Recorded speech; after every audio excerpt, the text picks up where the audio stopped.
everybody. I am Senior Airman Brian Gannon with the Band of Flight, and we're here for another episode of our Meet the Chief series. And today we have a fantastic guest.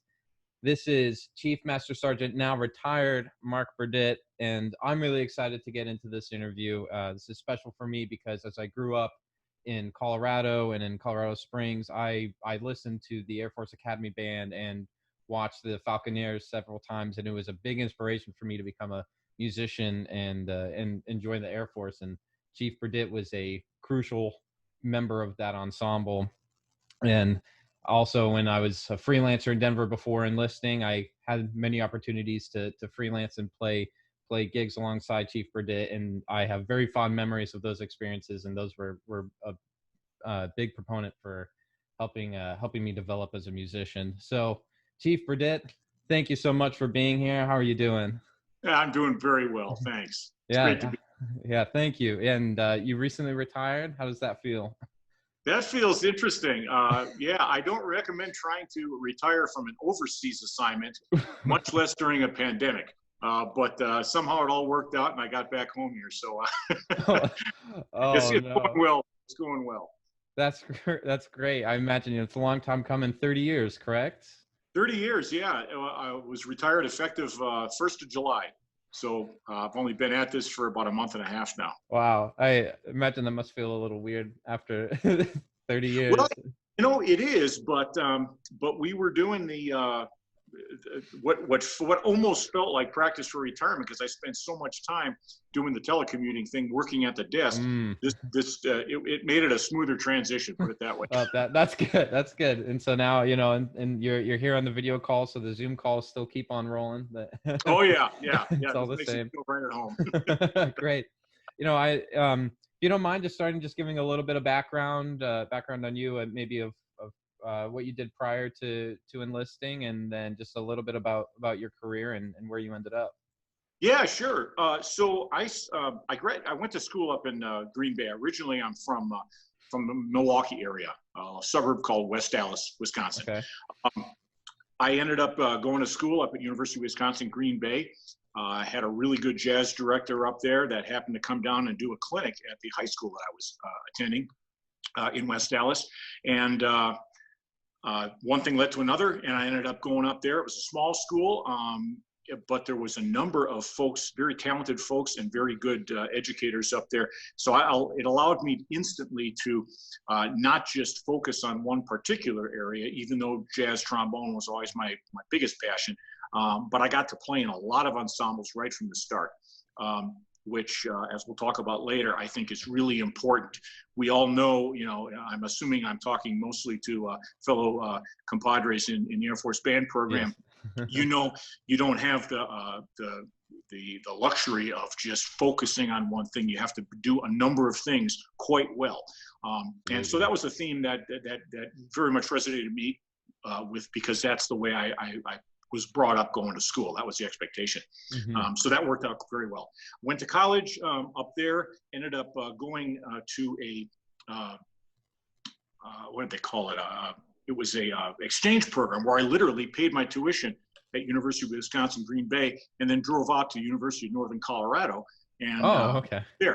I had just got braces off, and I knew about this Buddy Baker that was out there. That was an awesome, one of the few guys at that time, we're talking very early 80s, that was really nationally known as a trombone educator. Not only could teach anybody that had the ears and discipline to listen the fundamentals of the horn, but also was an excellent jazz player and a fantastic classical and orchestral player. So I was excited to go out there. Gene Aiken was there at the time and just made a powerhouse of that jazz program there. So I basically went out there and tried to get my chops back together after having endured, I think it was 3 years of braces, Buddy got me all squared away, and I ended up auditioning over in Boulder for the All-American College Marching Band down in Florida. Got accepted to that position, and that put me down there I got to see what the full-time musicians did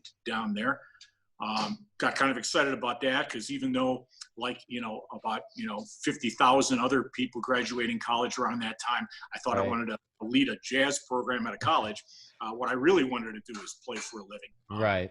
And I saw that might be a possibility.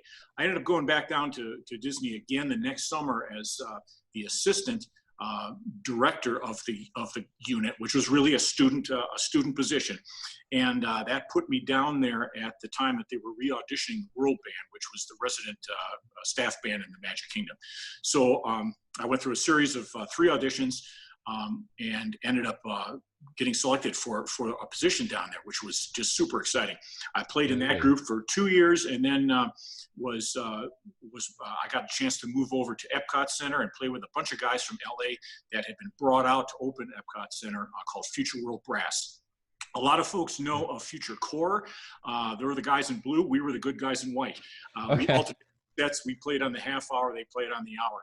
And 7 sets a day, great shop builder, fantastic for any brass player.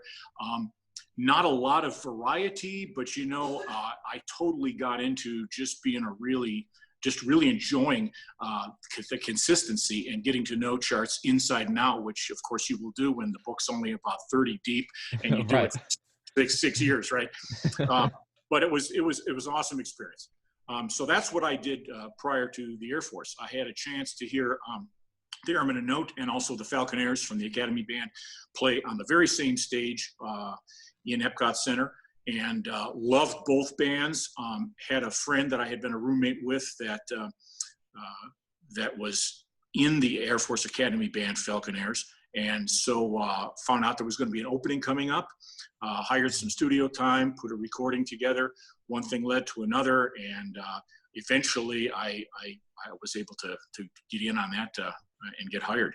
So that was kind of the start of it. That was 1990. I came, missed my daughter's first birthday because I was out at the audition. I missed her second birthday because I was in basic training, and it just went from there. Well, it's a good thing you won the audition, because coming home, sorry, I missed your birthday. I didn't win either. I didn't. Exactly. Made it worthwhile. Yeah. Was that with Sergeant Mark Israel?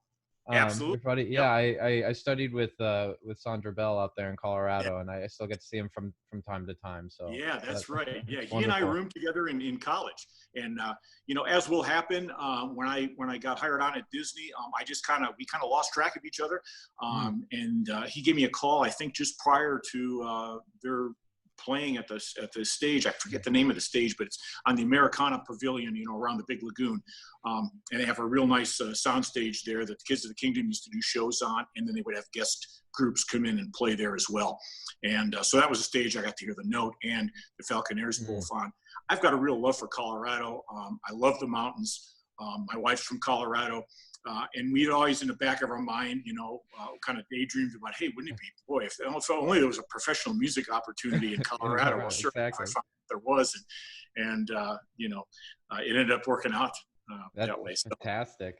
And it seems like it stuck. Seemed like it turned out to be a good career.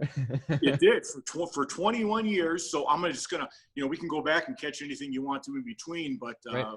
Most of the people in the career field, I think, know that that was a premier band, which one of the perks that came along with that is that there was no PCSs. It was a permanent duty assignment.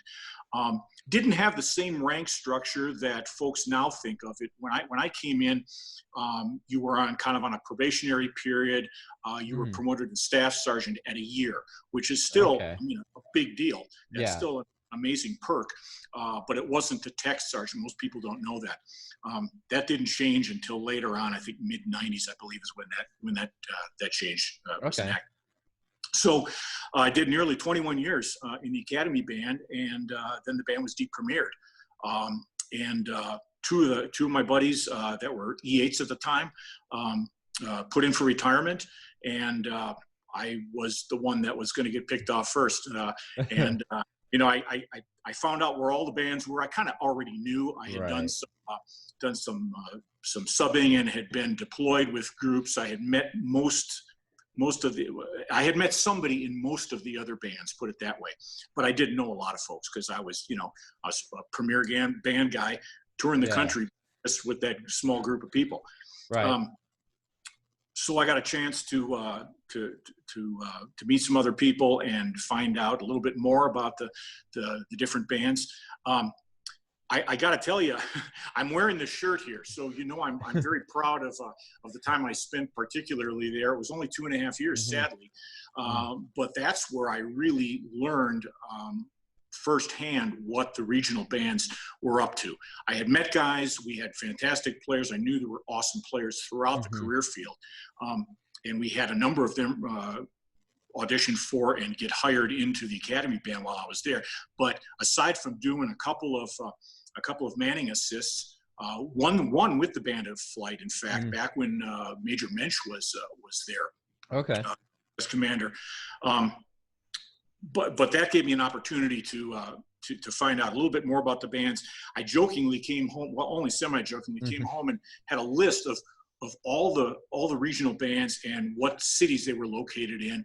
And I had written it on a sheet of paper, and then I cut those in strips and I gave it to my wife. I said, rack and stack these just on the off chance that I have to make kind of a snap decision, about if I have any say in this. I had no clue. Exactly. Oh, right. Because I spent 21 years at the Academy band. So sure enough, we racked and stacked them. And the band represented by the shirt I'm now wearing came in dead last. The funny thing about it, it was an amazing 2.5 years. If anybody hasn't met Dave Ballingy, Jay Willis, Chief Retired Jay Willis, Senior Master Sergeant Retired John Kroenke-Owen, Senior Master Sergeant Retired Bill Granger, these folks were just world-class leaders. I hadn't met them before I went down there, but getting a chance to work with them on some of the big rock events, as they called them, that particular regional band was able to do was just a huge eye-opener. And every regional band has that kind of niche market, right, an area where they can really put the Air Force name forward.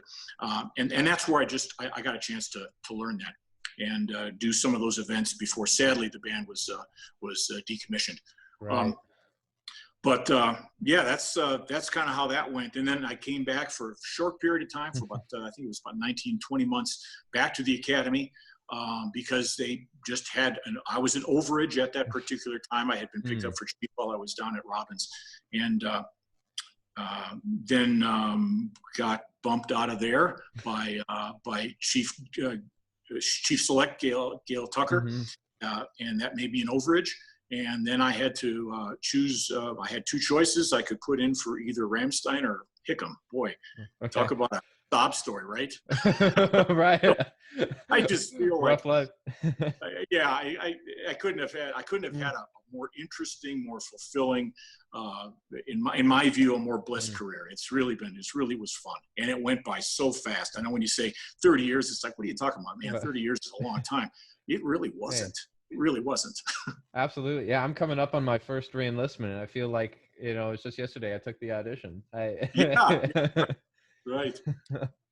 Wow. I mean, that's a little bit, it's a little bit scary when you go in your permanent duty, and then all of a sudden, or permanent duty station, and then all of a sudden you're like, I might be moving, and then, and you don't know how much say you're going to have or how promotions are going to work. And yeah. Worked out. Yeah, it's true. You really don't know. And honestly, I remember very distinctly thinking, I enjoy what I'm doing. I didn't stay in to try to make chief. I stayed in because I loved playing my horn, and I was getting paid to do it. Right. All the other stuff, all the additional duties and everything, I quickly learned to appreciate those things. And maybe it's because I got some of the I don't know what you call it, but there's a certain transition period that happens when you come out of a college where you're focusing on music for music's sake, and there's nothing wrong with that. You have to do that to get really good at it.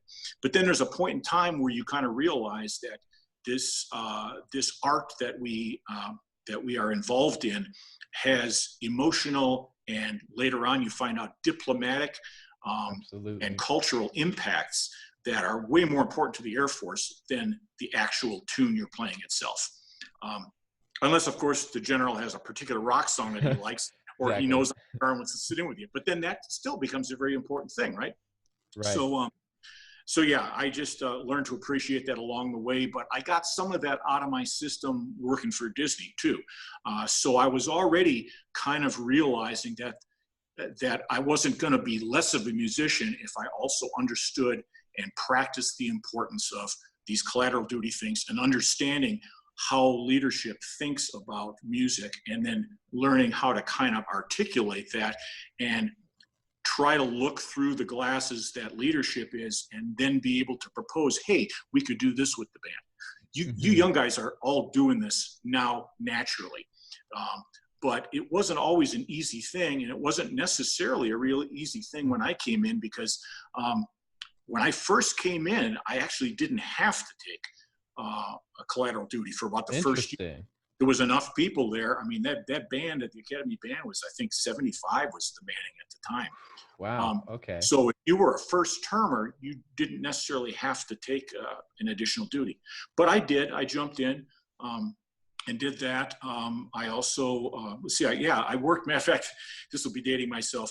I was working on the old 1610s, the travel orders, and I would literally type those, and then we had guys from Motor Pool that were GS or WS workers, and I had to type their names on and find out who was going to be driving the bus for wherever we were going, and put those orders together. So I was working in the admin section doing that, just about 6 months in.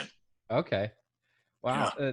That's interesting. Here at Right Pat, we have a 15-member unit, and everybody comes in. So they, it was good for, my first month or two, to just kind of like, you got to in process, and then it was, start hitting the additional duties, which I thought was fun because it's similar to the freelance world now. I mean, you got to be able to market yourself. You got to be able to manage your finances and everything.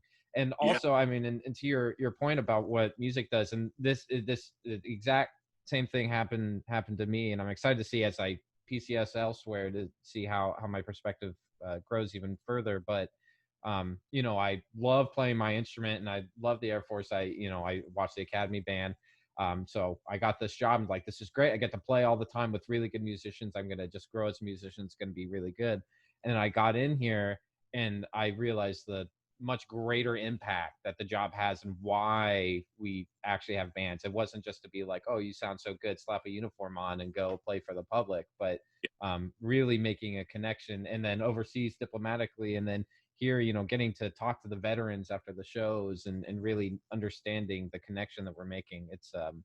It's totally eye-opening. It definitely brings a new perspective to what I do.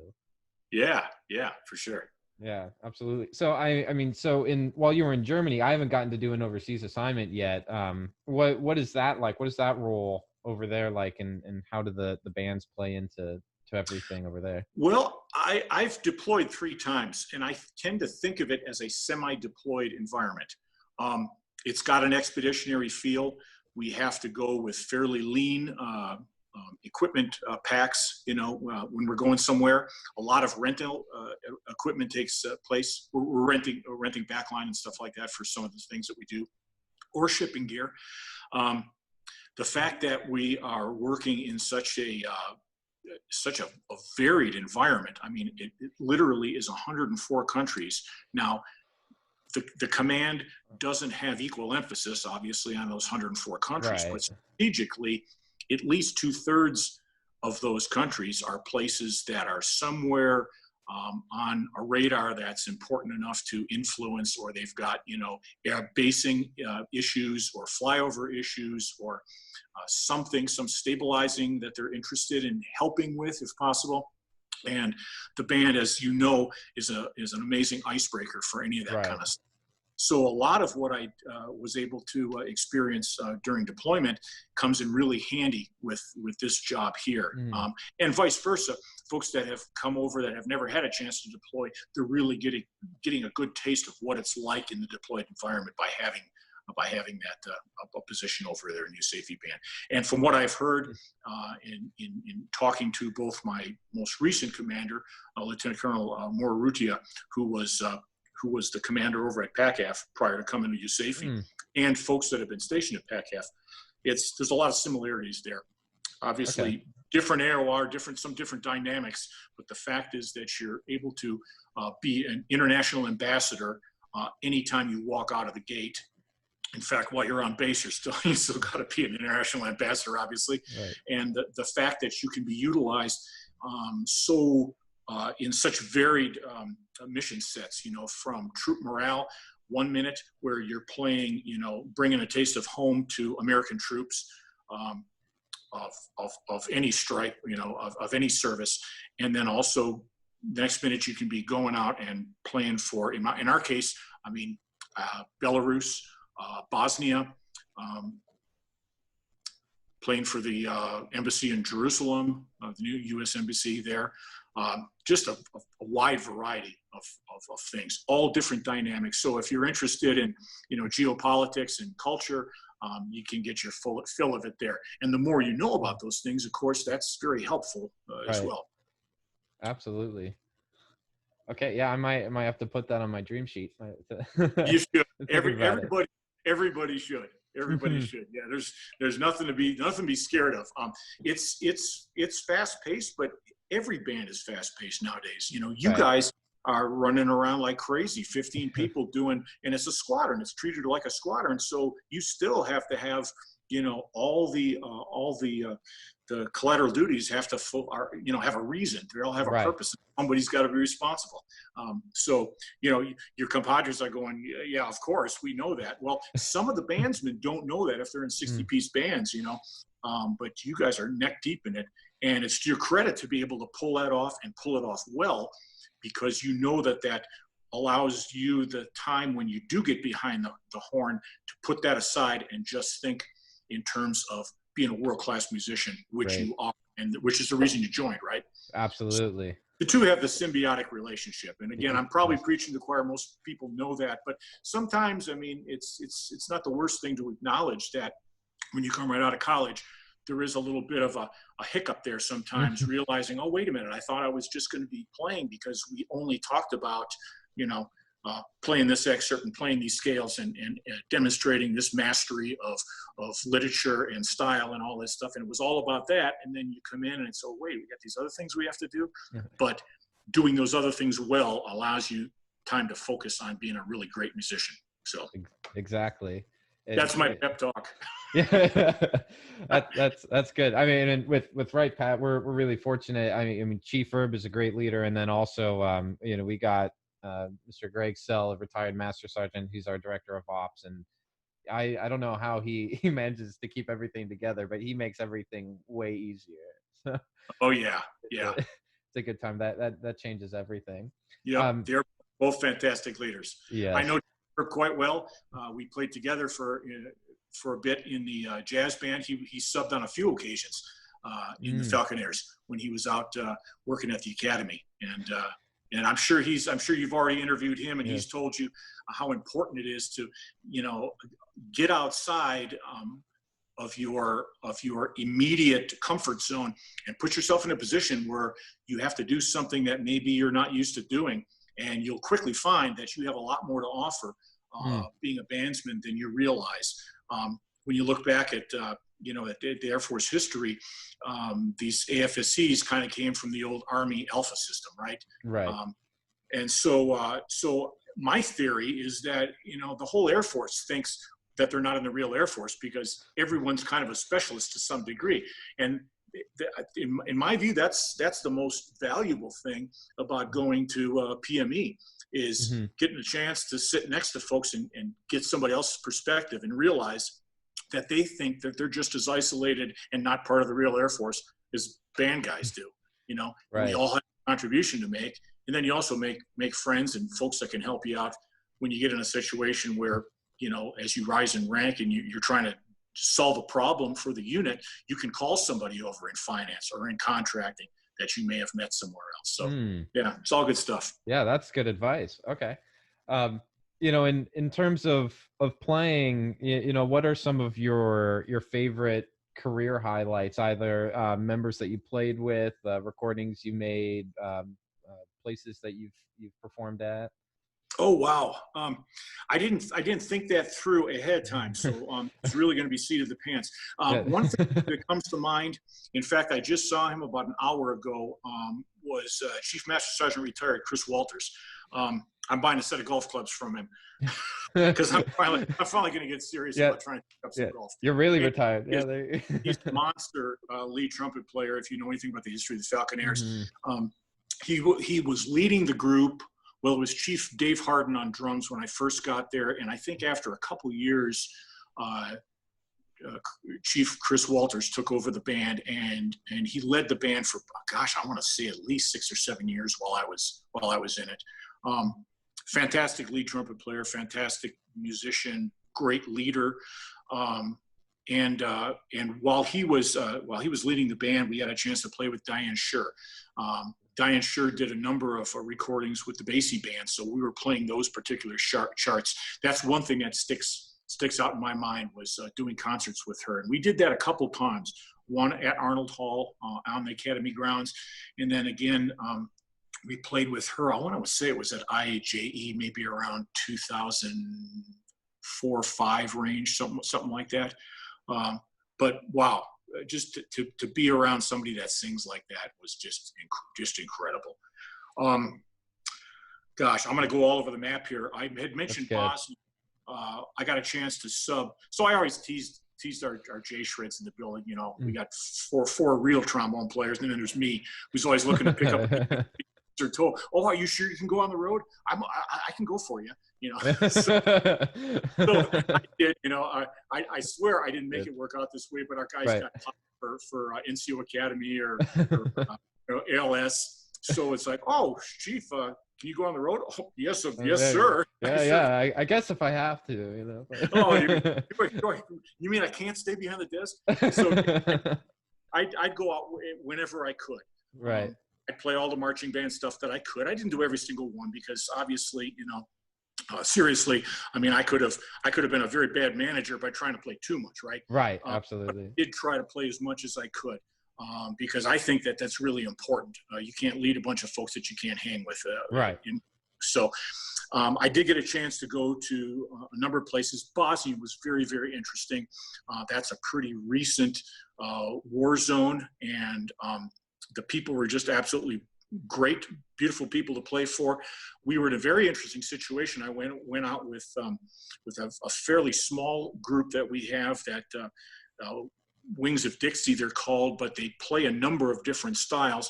Dixieland is their wheelhouse, but they do a real broad range of other things. In fact, the tuba player plays some electric bass, so they were kind of our backfill when our rock band deployed. Anyway, long story short, we got a chance to be embedded in the Bosnian band and do a tour. It was their first public relations tour within Bosnia, a very fractured country, very different people groups, and it was really cool to go out with them. And they said that they learned a lot about how to get along as a unit from watching us and watching the way, and it's kind of an introspective thing that we don't really think about, but there's a lot more give and take than would normally happen in their unit. And so us being able to go out with them was helpful to them, they said, and I sure gained a lot by seeing that up close. It was fantastic. We flew into Sarajevo, went down to Mostar, went up to Tuzla, and got to see a fair amount of the country. That was one really neat trip. Wow. Boy, another real interesting one. This almost comes in the funny category. I'll take a step back now to the 2000. What would this have been? About 2011, early 2012. It was kind of a mini Operation Season Greetings that we did. If you or your listeners know anything about the Air Force Band of the Reserve, they had some really unique missions. And a lot of that derived from the fact that it was the Reserve Command, and they had reserve recruiting that could spend some some monies that did not have to go through the normal kind of channels. So a lot of things that would normally have to be contracted, they did not have to contract in their advertising realm. And it made for a lot of flexibility and a lot of technical openings that the band, in partnership with them, could then take advantage of. Not to mention the organic airlift, because they had C-17s out on the strip, and if we had somewhere that it was important for the command to go, and of course we always aligned with the command's objectives. If they wanted to go do a recruiting, at Fort Bliss, Fort Hood, and Kelly Air Base, which is what they did this particular tour that I went out with them. That's what they did, and they would market the Air Force Reserve to folks that were coming off of doing a 4-year tour in the Army, and try to target those MOSs that would transfer over and show them the benefits of Air Force Reserve. And the band would go out.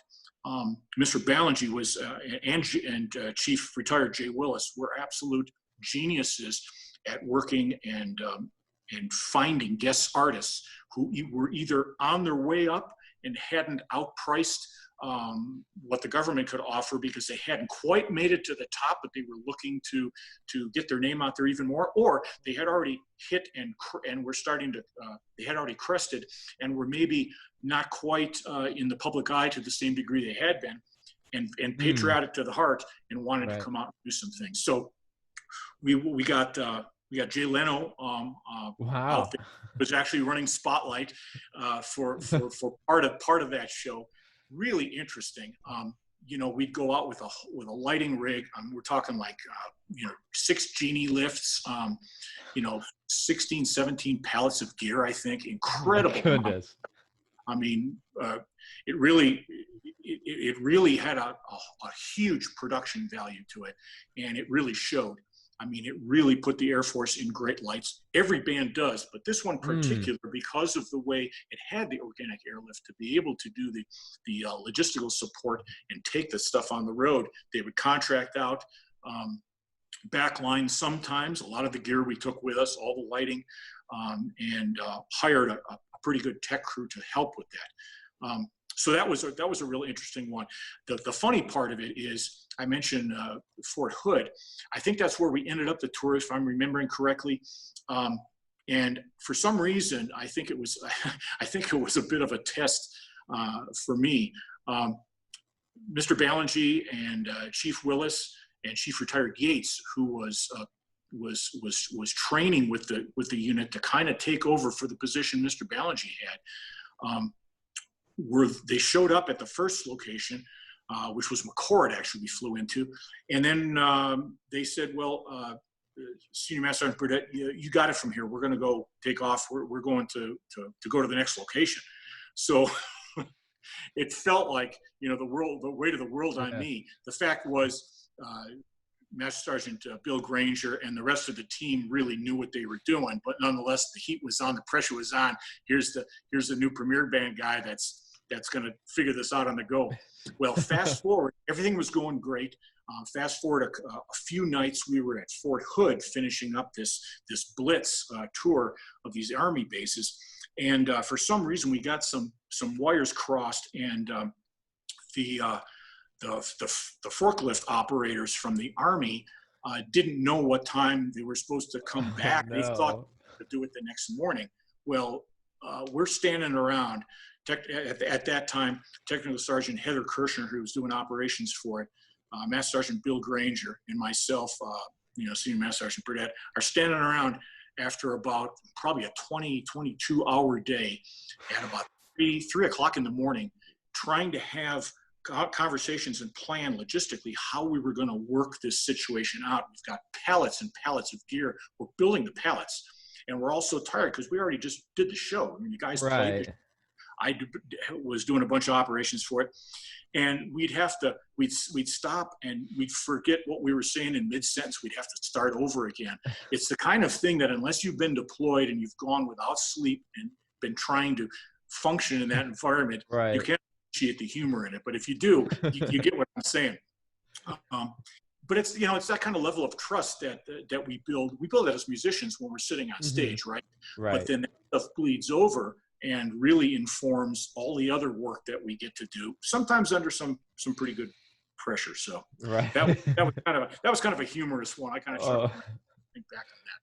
Oh man, well, it's yeah, funny looking back on. I mean, that's good that I mean you had been used to those pressure environments, but man, that's a that's a hard one. But you know, that's a lot of what the Air Force tries to teach, right? And especially in resiliency training of like, you know, things are going to happen, Yeah, not optimal situations. You know, are you going to be able to work your way through it? yeah, absolutely. Wow. And so, in you know, a memory I have, I'm curious about your experience with recording the album with the late great Bill Watrous. Yeah, Yeah, that I mean, I still listen to that from time to time. That is a lot of pure trombone gold in there. yeah, that was a lot. What yeah, what was that experience like? How'd that go? Well, it was really cool what happened with it. So Master Sergeant retired.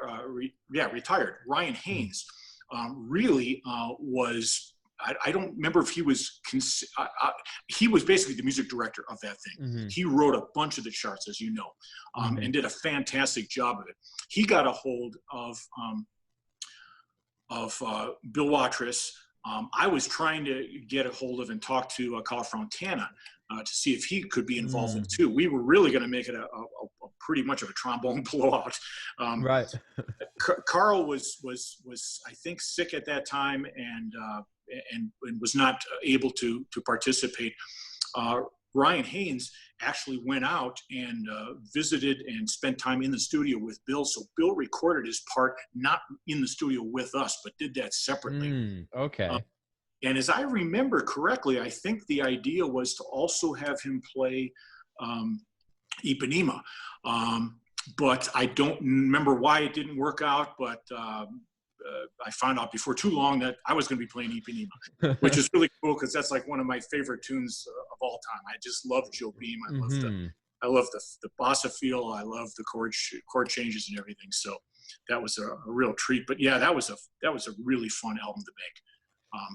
All of Yeah. them were, but that one in particular, That's it was just beautiful yeah. writing from Ryan. Absolutely. I mean that's another thing about, you know, joining the Air Force. Yeah, I did well in my music theory classes, but I didn't do a whole lot of composition or arranging. And then come into the quintet and there's a lot of arranging needs, you know, hey, take, you know, dabble into it. But man, there are in the regional bands and the premier bands, even those that are not you know, composers as their primary AFSC, there are some amazing arrangers just in the career field, Yeah. and there's Yep. some good gold there. Yep. There really is. There really Yeah. is. And, It's unfortunately, that gets crowded out sometimes. mhm. So, I haven't really thought this through, and I hesitate to even float it out there. But yeah, trying to quantify the importance of arranging is something that kind of bedeviled me as I was reviewing EPRs and so on. Mhm. Because as a musician, you know how important that is. But when you reduce it to, saved X man hours, save this much money in contracting fees, that alone doesn't quite capture it. And that's one that I Yeah. always kind of wrestled with, trying to figure out how better to explain that to non-musicians.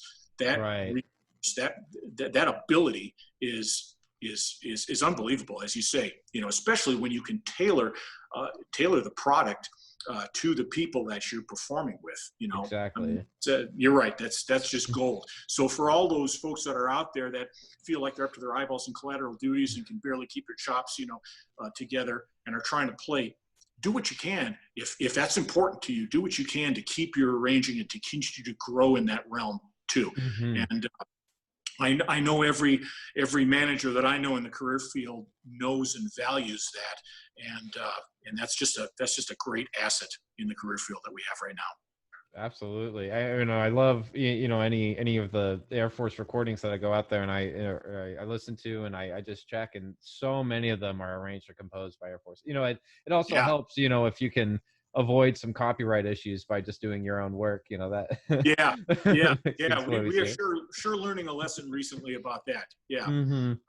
A matter of fact, yeah. If you go far enough back in the Academy Band archives, Falcon Airs recordings, you'll find a certain arrangement of Killer Joe that I tried to get published. Mm. Yeah, I love that arrangement. That was really the only one I did for the big band before I got inundated with admin work, and I wanted to keep writing. But yeah, I learned a quick lesson on that one. It's like, yeah, you can't just pick a tune you like and arrange it and expect that's all's going to go well. Right, exactly. You know, we can rehearse it for you. It doesn't mean that we'll be able to take it public. Yeah. Yeah. If anybody's looking for that, I think it's just Killer Joe, and it's on the Long Road. There's a picture of a Oh, bus okay. front. So yeah, I had a lot of fun writing that and, toying around with some harmony stuff. But yeah, sadly I couldn't get, what was it? Hal Leonard. Yeah, Hal Leonard already had a number of versions of that in the book. And I talked with, I believe it was Michael Sweeney, about getting it published. And he said, yeah, it's too much of a niche tune. And, and I wasn't thinking music business at all. I'm thinking, Right. I got a cool chart I wrote, Exactly. I just want to play it. She said, well, didn't work out. Yeah. Oh, the real world. It hurts sometimes. Mm-hmm. Oh boy, that's funny. I mean, on that that album, A Long Road, what is that Irby tune? And all the trombones are featured on it. Another Ryan Haynes Mhm. arrangement. Yeah. By the way, he's now, I believe this semester, he's going to be starting teaching jazz composition and arranging at ASU. Okay. So yeah, very, very Good. talented guy. He made me a better player. I know that just hanging out with him. Very, very dedicated. Gosh, what was the name of that? Oh man, I might have to write you back. Yeah. Because I can't think of it off the top of my head. I can probably find it pretty easily. I've listened to that a lot on online. That's some good stuff, and that's what I appreciate about the quality of the Air Force bands, and especially when you're fortunate enough to play together for multiple years in a row, and listening to the different solos that everybody kind of built off of each other's solos. There's a lot of communication going on, and that's to me a mark of a truly great section or ensemble of musicians. Yeah. That's a lot of fun, and that you're right. To not have that symbiotic relationship upset by the assignment cycle. Right. That was the biggest thing, to be able to operate like an Army regiment, where the commander gets to pick the team, and then you get to play together for a very long period of time, unless you opt out. Right. Is a real plus. We had a group, the Academy Brass, the brass quintet in the Academy Band. I think they had a run of at least a dozen, maybe 15 years of the same personnel. Those guys were unbelievable. I mean, that kind of, they just could read each other's minds, Yeah. and hear how that affected phrasing, was just it was just an amazing thing. So yeah, that was that's one of the benefits of that. Right. Was that the era of now retired Chief Goal and Absolutely. Sergeant Tim Allums, and yeah, Yep. I mean that's just like big for me. Middle school and high school me is just like remembering all those performances. Right. Huge. Yeah. Gary Stevens on horn, Gary Poffenbarger on tuba, and Steve Kinderman on trumpet for a good period of time. Before that, who was trumpet player in there? Anyway, that's the personnel that for a very long time played together. Yeah, it was very, very, very inspiring. Absolutely. Well, and it's great. We use some of the stellar brass charts in our quintet. I mean, not so much during the current circumstance, but when their Dixieland tunes. Yeah, it's great. Yeah, pardon me, stellar brass. Don't ask me how I possibly forgot. I didn't know if it got renamed. I mean, because there's so much I didn't know. When you sent me your bio, and I was looking at your dates of promotion, I was like, what? Yeah, it's early. Yeah, I think I was probably one of the few last actual sergeants. That's not a mistake. Yeah. That's the old Yeah. Bucks rank. But yeah, that's why that went that way. Mm. And honestly, boy, some of those guys that I just rattled off, Gary Stevens, Gary Poffenbarger, obviously Chief Retired Goal. Those guys were just not only fantastic players, but fantastic leaders. I mean, I learned so much from John Goal, just about organization, because, I was always kind of a seat of the pants, thought I was streetwise, kind of a jazz approach. Well, I'll figure it out, Right. John was just very methodical. I tease him that he got me on a Franklin planner, and I still got, here's my Franklin planner right here. I still got it. But, all that kind of stuff, he, without trying, he was able to point out to me some of my weaknesses, and I was to be able to become a better person, a better performer, better airman because of that. And I guess, if I had to do anything over, I would look back and not think of the two as separate as much. And again, based on what you've said here, Brian, it looks like you've already jumped in both feet into that. But for a good period of time, I wanted to think of myself as a musician that just happened to, collect my paycheck from Big Blue. Right. And I didn't think of myself as an airman. I certainly, recognized that there was importance to looking the part and to being in shape, because I understood that I was representing the Air Force to the public, and I was an ambassador of sorts. But it didn't really, I didn't really own it until I was in for about 12 years, I want to say. Okay. And I don't want to say I was playing at it. There was nothing disingenuous about it, but Right. I kind of, hey, if I give too much attention to this Air Force thing, if I start studying my PDG and all this other stuff, it's going to take time away from the horn, and I won't be the same musician I was. That turned out to be not correct thinking. I could have been a better airman sooner in my career and still been a really good musician and continued to move both forward. And it took a while to figure that out. So I guess, again, going back to something I mentioned earlier, for your young listeners that are trying to maybe pick up on some cues here, take advantage of every opportunity you're given. Do your very best, no matter where you are. In fact, going back to Chief Retired Goal, he had a little sign on his cubicle right across from me. The 7 years we spent doing operations in Ulster Alley for the Academy Band, bloom where you're planted. It's really true. Sometimes you may think you want to work in this collateral duty shop just because you've had some experience in the past, but trust that your leadership knows how to develop you and move you through various responsibilities so that you will be even more valuable as you stay longer in the Air Force and are ready then to take on some new things, and be willing to be put out of your comfort zone and take on some things, especially outside the unit. I think you guys' arrangement there already puts you well in that position, but in some of the larger bands, it's a little easier to go for longer, thinking of yourself as just a musician and that happens to work for the Air Force. And I'm not saying that that's a bad thing in and of itself, but it does limit you later on down the road. And that's really the approach I finally flipped at about 12 years in. I started realizing, hey, I can do these other things, and as long as I make sure I get to the horn and continue being serious about that, it's not gonna. The two aren't mutually exclusive.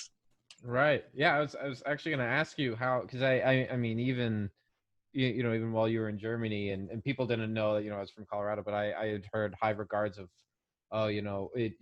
Chief Burditt and then also Chief Herb, just like amazing play. They keep their chops up, even sitting behind the desk work. And I was curious on kind of what your strategies are, to be able to balance those, if it's just if over time, if you've just learned to be like super efficient with your practicing, so it's like less time but you're still getting the same amount of work, or how you juggle the two. I would say first and foremost, as a brass player, you've got to spend time on the fundamentals, and sometimes that's all I would get in. A lot of times that was all I get in. That was the first thing I would do in the day. I'd come in, I'd try to pretty much beat everybody there. I'd be there by 7 o'clock when the report was really around 8:30-ish. And I'd put an hour in and just focused on, I try not to have the cell phone on me. And I would just focus on getting a routine in that covered all the basics, got my air going, covered the range of the horn, practiced some articulations, not practice any literature necessarily, but just be ready to go if I needed to pick the horn up. So I was able to then jump into different situations musically as I was needed. Right. And I feel fit in appropriately. Sometimes there wasn't a whole lot more time than that, unless I was specifically, and I'm talking about, this last 5 years here, right. Very high ops tempo over there. And some of the time there was not a superintendent in the building. So I spent a fair amount of my time as a chief, probably about half the time, without a superintendent. So I was pretty much directly supervising master sergeant and working closely, even more closely than I would if we had a superintendent on those issues.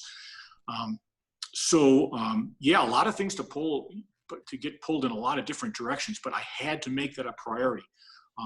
If you're a planner kind of guy, I would write, practice, and I would get the endorphin rush to be able to check that off. I had to get, otherwise, okay, I wasn't a trombone player today. Right. You only last note. Oh, my last note was yesterday. Well, that ain't cool. Right. So I always kind of held myself accountable for that. Plus, I love to play. Absolutely. To sit around and play an Aebersold, to me, that's what I like to do best of anything musically. So if it's important, make sure you do it. What was the other part of your question? Mainly just how to keep them both running and keep a passion. So because you're also not letting your collateral duty stuff or collateral. At that point, that's your full-time thing. You're not letting the admin work, step by the wayside and being able, and at first I was a little scared when I got in, seeing how much work, especially, at Right Pat there, because they try to let the airmen still be like your primary job right now is to get really good at your primary duty, like keep practicing. And then it's scary. I'm looking like, oh man, these, the master sergeants, they sound really good, but I never get to see them in the practice room. That just scares me. Like, oh no, what's gonna happen? Am I gonna be that? But just kind of being, so I think you answered it pretty well, of just being like, you love it, and so it's gonna make it a priority to where you at least you're keeping the fundamentals there, and you can keep yourself in check. Yeah. And the other piece of that is, okay, you may get to a point in your career where maybe you don't love it so much. Well, guess what? Your AFSC is still 3-in-1 something, and it probably has a letter at the end of it, right? And that better be important. So I like it or not, that's the job. And I don't think it's just the band world that has this. So my youngest, I got 3 kids. My youngest, now Tech Sergeant Dan Burditt, who is he was active duty down in Georgia. He's with the Air National Guard in Georgia. He's a 1 Alpha 3, which is Airborne Mission Systems Specialist on the J-Stars. He told me that his chief in the unit was, on one particular flight, was sitting right across from him. And I poked at that a little bit. I said, so what's that like? He says, it's pretty dang cool. If the guy gets out from behind a desk and he's still keeping his skills sharp. And I just said to myself, bingo. I gotta keep doing this, because my instinct was that it was the right thing to do anyway. I like playing, okay, but I could have easily made it a selfish thing. But it's like, okay, the other folks in the building don't want to see some old, dried up, used up guy that sits behind a computer. How inspiring is that? Nobody's going to want to be senior leadership if you're that way. And you know what? All I had to do is look back to guys like the guy I saw an hour and a half ago, Chief Retired Chris Walters, who was an amazing player and still is. So I had guys like him, like Dave Harden, like Rick Kraft's, retired senior Hmm. master, Rick Kraft's, that I still will play gigs with, and you know Rick as well. You know, Right. these guys have always been great players and always got both sides of the job done. So I didn't really, I mean, that was my goal that I wanted to emulate, and I couldn't imagine doing it any differently, because I feel like I'd be not only letting my mentors down, but I'd be letting down all the folks that were looking to me to see if I was keeping my chops up and still being a musician, which I feel is what I need to do / want to do. You Right. know? Exactly.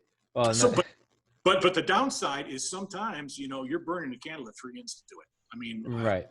you know, there's a lot of times I'd be down in the basement when I probably should have been playing with my kids, you know, but they were very understanding. And I also made that a priority too. So, you know, it's kind of like, I mean, if you hang out with the audio engineer and you see him moving all the sliders around, you know, he doesn't focus just on one.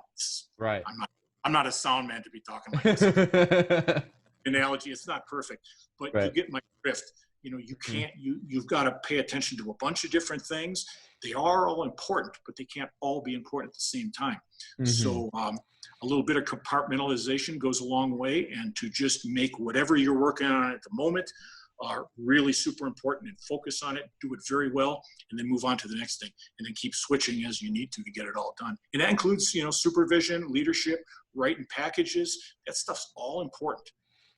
And by when I say it's important, it means it takes time. It takes time to do it. And that does get tough. You know, there's a lot of late hours. And by the time, you know, 6, 7 o'clock rolls around, and you do that for about a week on some of those bottleneck times when there's, you know, the end of a quarters coming around, or, you know, Staff Sergeant Scott, you know, and you've got 17, 18, 22 staff sergeants in the building, and you've got to review all those and make sure they're right. They're all important. And that's the times where, you know, you don't get home till 8 o'clock at night. But that doesn't come till later. Right. You know, you're a senior airman, staff sergeant. You focus on doing those half dozen things that you have really well, and that builds, it's like exercising. That builds the stamina, and builds both mentally and physically, builds your ability to put in those kind of hours, and to switch between the things that you need to get done, and then it's easier later on down the road.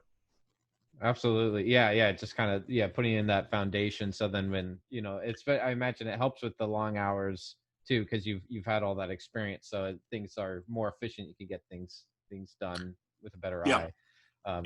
You know, and I'm fortunate here to have to Chief Herb, who is also the same way and just keeps his skills sharp. I mean, he freelances around town if he ever has a chance. And I got lucky to do a few combo gigs with him, and man, it's like I went to school. I was like, oh man, I'm jamming with the professor. Like this is, oh man, this is whoa. And that's it, and like I said, it's inspiring, especially for the lower ranks. But just to be like, okay, they're not just, they're not just like pencil pushing for a bigger paycheck. They keep their skills sharp, and they understand, the importance of high quality and what we're doing. So that's really great. And I like what you said about keeping it, or not separating the two of like admin and performance of like, it's all one and the same. So that's really useful. And I think you can even take that into the civilian world as well. When you get out of music school and you're like, if you're trying to freelance and trying to make it, and you're juggling, you're like, oh man, I have to keep a gig schedule. I have to like actually hustle. Like, oh wait, what happened? I thought I'd be playing. That's hardly any of the job. Who's gonna feed me? Who's gonna make me dinner so I can go back in the practice room? Oh, right, exactly. There's all kinds of applications. Absolutely, yeah. That's great. Oh boy. So I'll finish off just asking, and you've already given so much great advice, but do you have any advice either for younger airmen or future airmen, or just musicians in general, of if you had one piece of advice to say, what would it be? Give yourself completely to the job. Recognize it as an incredible blessing to be able to make a living performing. and all that goes with it. I mean, there's a number of things you don't have to worry about. And most people know that because they've freelanced and they know what that feels like. To now be in a situation where you've got a patron that's paying you to be a good musician, be that good musician, also find out what else that patron wants from you. Understand the mission set, understand the priorities of your leadership. If you haven't already, ask to talk with the commander or the flight chief, in Chief Erb's case, and have a sit down and say, hey, give me a bigger picture than I have right now. Help me understand what I should know about our command, about what our commander's priorities are. Because the more we make sure we're aligned with that, the more valuable we are to people that don't necessarily see value in music, but do see value in what music does. Those would be two of the biggest things. And then the third I already mentioned, bloom where you're planted. Trust your leaders to develop you. That is part of, this little guy here. Right. That's in their wheels. That's in their wheelhouse. They're supposed to be doing that, and trust that they are doing that. And then work hard, but enjoy it all along the way, because it goes by pretty darn quick, I'll tell you. Great. Well, thank you so much, Chief Burditt, and enjoy your retirement. And thank you for your time. I really appreciate it. You are very welcome.